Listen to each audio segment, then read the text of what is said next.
ሰላም እንዴት ናችሁ? የደሱ ሄልዲ ቤተሰቦች፣ እኔ እግዚአብሔር ይመስገን ደህና ነኝ። በያላችሁበት ሰላማችሁ ይዛ። ዛሬም እንደተለመደው በአንድ አስተማሪና ጠቃሚ ተመልሻለሁ። በዚህ ቪዲዮ የበሶ ብላ ቅጠል ሻይ እንዴት ነው የበሽታ የመከላከል ስርዓታችን የሚደግፈው የሚለው ለእናንተ በደንብ አብራርቼ እነግራችኋለሁ። በተለይ ደግሞ ጥናቶች እንደሚያስረዱት ከሆነ የበሶ ብላ ቅጠል ሻይን አዘውትረው የሚመገቡ ሰዎች ሰውነታችን ውስጥ የሚጠራቀሙ ጽዳጆች፣ አላስፈላጊ የሆኑ መርዛማ ንጥረ ነገሮችን በሽንት መልክ፣ በላብ መልክ፣ በሰገራ መልክ እንዲወገዱ ያደርጋል። ስለዚህ ምን ውህዶችን ስለያዘ ነው ለዚህ የሚጠቅመን እንዲሁም ደግሞ እንዴት መውሰድ እንችላለን፣ ምን ጥቅሞች አሉት፣ መውሰድ የሌለባቸው ሰዎችስ እነማን ናቸው የሚለው ለእናንተ በደንብ አብራርቼ እነግራችኋለሁ። ከዛ በፊት ለቻናሉ አዲስ ከሆናችሁ ቻናሉ ሰብስክራይብ ያደርጋችሁ ጀምሩ። ነባራዊ ሰዎችም የዩቲዩብ አልጎሪዝም ለብዙዎች እንዲያደርስና ብዙዎችን ስለሚያስተምር ላይክ እና ሼር ማድረጋችሁን አትርሱ። አብራችሁን ይቆዩ።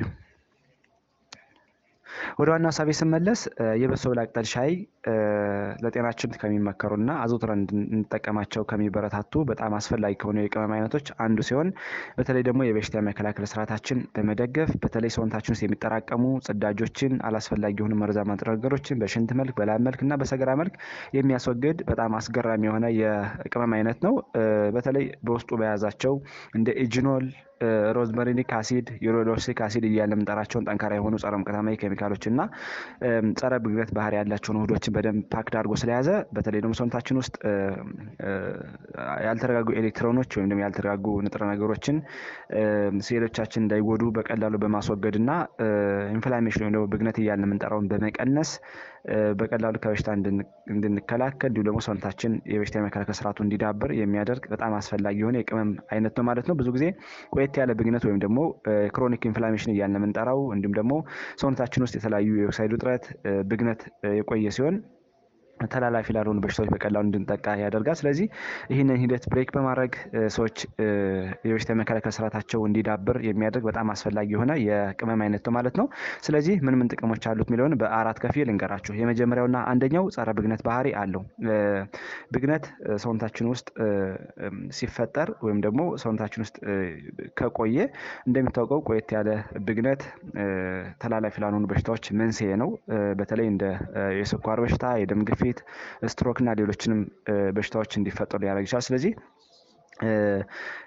ብግነት እንዳይፈጠርና ለብግነት መንስኤ የሆኑ የተለያዩ ሆርሞኖችን በመቀነስና በማስወገድ ሰዎች በቀላሉ ብግነት እንዳይፈጠርና ክሮኒክ ወይም ደግሞ ቆየት ያሉ በሽታዎች እንዳይፈጠሩ የሚያደርግ እንዲሁም ደግሞ የበሽታ የመከላከል ስርዓትን የሚደግፍ እጅግ በጣም አስፈላጊ የሆነ የቅመም አይነት ነው። ሌላው ደግሞ ሁለተኛው ጸረ ሙቀታማ የኬሚካል ባህሪ አለው። ጸረ ሙቀታማ የኬሚካል ባህሪ የምንለው እንግዲህ እንደሚታወቀው ሰውነታችን ውስጥ የሚፈጠሩ ጎጂ የሆኑ ንጥረ ነገሮችን የሚያስወግድ እጅግ በጣም ጠንካራ የሆነ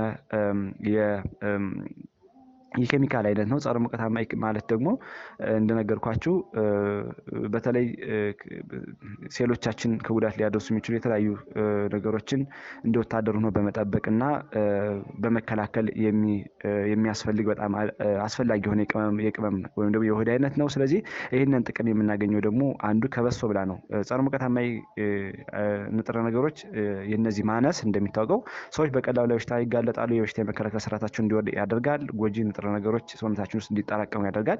ስለዚህ ተላላፊ ላልሆኑ በሽታዎች በቀላሉ እንድንጠቃና ሰዎች ለዚህ ተጋላጭ እንዲሆኑ ያደርጋል። በተለይ የስኳር በሽታ፣ የደም ግፊት፣ ስትሮክ፣ የልብ ህመም፣ ሌሎችም ችግሮች እንዲፈጠሩ ያደርጋል ማለት ነው። ስለዚህ አዘውትሮ የበሶ ብላ ቅጠል ሻይን የሚጠቀሙ ሰዎች ጥናቶች እንደሚያረጋግጡት ፖሊፊኖል፣ ፍላቮኖይድ እያልን የምንጠራቸው ጠንካራ የሆኑ ጸረ ሙቀታማ ኬሚካሎችን ስለያዘ ሰውነታችን ውስጥ በሽታ እንዳይፈጠር፣ ሰውነታችን ውስጥ ብግነት እንዳይኖር እንዲሁም ደግሞ በተለይ ደግሞ ያልተረጋጉ ኤሌክትሮኖች እንዳይጠራቀሙ በማድረግ የበሽታ የመከላከል ስርዓታችን እንዲዳብር የሚያደርግ በጣም አስፈላጊ የሆነ የእጽዋት አይነት ነው ማለት በሶ ብላ።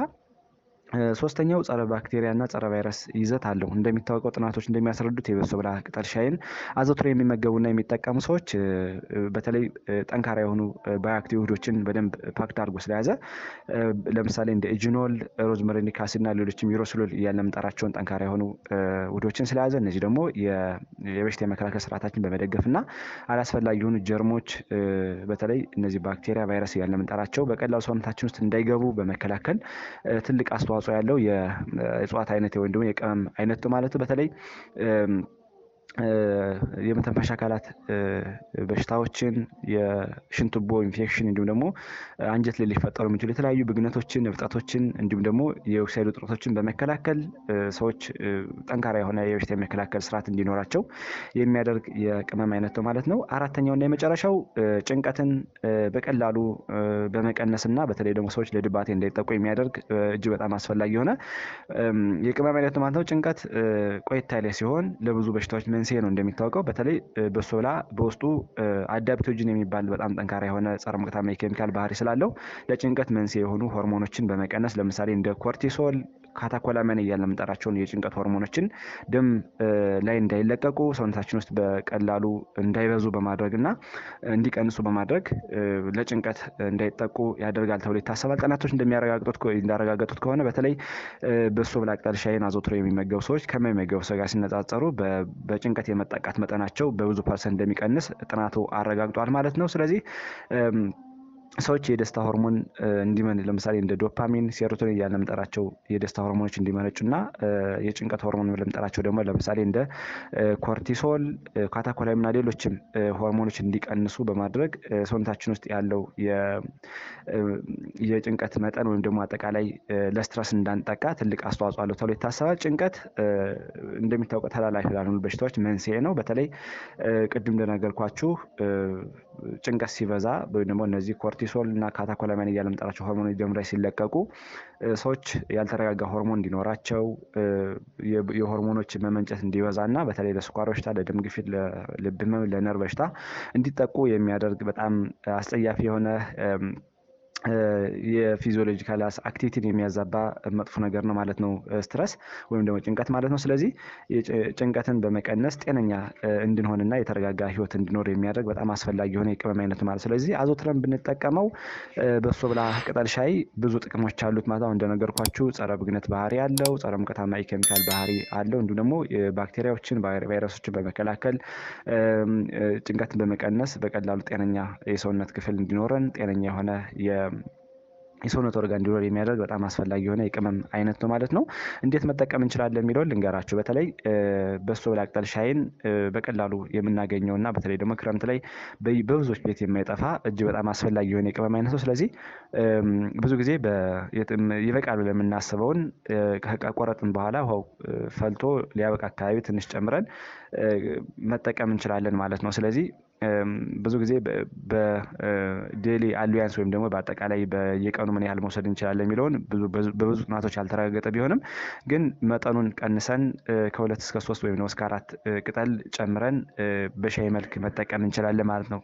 ሌላው መውሰድ የሌለባቸው ሰዎችስ እነማን ናቸው የሚለውን ልንገራቸው። በተለይ በሶ ብላ ቅጠል የበሶ ብላ ቅጠል ሻይ ቅድም እንደናገርኳችሁ ብዙ ጥቅሞች አሉት ቢሆንም አንዳንዴ ግን እንዲመገቡት ሪስትሪክት እንዳይመገቡት የሚመከሩ ብዙ ጊዜ አዘውትሮ እንዲጠቀሙት የማይመከሩ ሰዎች አሉ። በተለይ ነፍሰ ጡር እናቶች ብዙ ጊዜ ከመጠን በላይ እንዲጠቀሙት አዘውትሮ እንዲጠቀሙት አይመከርም። ምክንያቱም የማህፀን ግድግዳ ስለሚያነቃቃና ያለ ዕድሜው ምጥ እንዲመጣ ያደርጋል ተብሎ ስለሚታሰብ ነው። ሌላው የደም ማቅጠኛ የሚወስዱ ሰዎች በተለይ ከደም መርጋት ጋር ስትሮክ፣ ሌሎችም ከልብ ህመም እንዲሁም ደግሞ ከተለያየ ነገር ጋር የደም መርጋት መድኃኒት የሚወስዱ ሰዎች አሉ። እነዚህ ሰዎች ብዙ ጊዜ የበሶ ብላ ቅጠል ሻይን አዘውትሮ እንዲጠቀሙ አይመከርም። ምክንያቱም የደም መፍሰስን ያስከትላል ተብሎ ስለሚታሰብ ማለት ነው። ምክንያቱም መድኃኒቱም ይሄም የደም ማቅጠን ባህሪ ስላላቸው ኦቨርላፕ ሲሆኑ ችግር ይፈጠራል ተብሎ ይታሰባል። ሌላው የስኳር መጠናቸው ከፍ ያሉ ሰዎች እና በተለይ ደግሞ የስኳር መጠናቸው ዝቅ የሚሉ ሰዎች ወይም ደግሞ የስኳር በሽታ ያለባቸው ሰዎች ብዙ ጊዜ ይህን እንዲወስዱት አይመከርም። ምክንያቱም አንዴ የስኳርን መጠን ዝቅ ሊያደርግ ይችላል ተብሎ ይታሰብ ወይም ደግሞ ሃይፖግላይሴሚያ ያመጣል ተብሎ ስለሚታሰብ ጥንቃቄ ማድረግ በጣም አስፈላጊ ነው። ሌላው ሰርጀሪ የሚሰራላቸው ሰዎች ናቸው። በተለይ ሰርጀሪ ይሰራላቸው ከ2 ሳምንት በፊት እንዲሁም ደግሞ ሰርጀሪ ከተሰራላቸው ከ2 ሳምንት ውስጥ በ2 ሳምንት ውስጥ ብዙ ጊዜ ይህን እንዲወስድ አይመከርም። አሁን እንደነገርኳችሁ አንደኛ የኦፕራሲዮን ወይም ደግሞ የሰርጀሪን እንትን ያባብሳል ተብሎ ይታሰባል። ደም መፍሰስ እና አንዳንድ ነገሮችን ያስተዋውራል ተብሎ ስለሚታሰብ ነው። ስለዚህ ጥንቃቄ እንዲያደርጉ ይመከራል። ሌላው ሃይፖታይሮይዲዝም እያልን የምንጠራው የበሽታ ወይም ደግሞ የእንቅርት እጢ ሆርሞን መዛባት ችግር ያለባቸው ሰዎችም እንዲጠቀሙት አይመከርም። በተለይ ታይሮክሲን ሆርሞንን ዝቅ ስለሚያደርግ በቀላሉ ሰዎች ለዚህ ችግር ሊጠቁ ይችላል ተብሎ ይታሰባል። ወይም ደግሞ የአዮዲን መመጠጥ ሊያዛባ ስለሚችል ሌላ ተጨማሪ በርደን ሊፈጥር ይችላል ማለት ነው። ስለዚህ ለዚህ ተብሎ የሚሰጡ መድኃኒት የሚወስዱ ሰዎችና እንዲሁም ደግሞ የዚህ ችግር ያለባቸው ሰዎች ሬስትሪክት አድርገው ቢጠቀሙ ጥናቶች ያረጋግጣሉ ማለት ነው። ዛሬ በዚህ ቪዲዮ የበሶላ ቅጠል ሻይ እንዴት ነው ለጤናችን በጣም አስፈላጊ የሆነ በተለይ ደግሞ የበሽታ የመከላከል ስርዓት እንዴት ነው የሚደግፈው፣ እንዴት ነው ሰውነታችን ውስጥ ጽዳጆችን የሚያስወግደው የሚለውን ለእናንተ በደንብ አብራርቼ ነገርኳችሁ። እናንተም ቆንጆ ግንዛቤ አግኝታችኋል ብዬ አስባለሁ። ከተመቻችሁ ላይክ እና ሼር አድርጉት። አመሰግናለሁ። ባይ ባይ።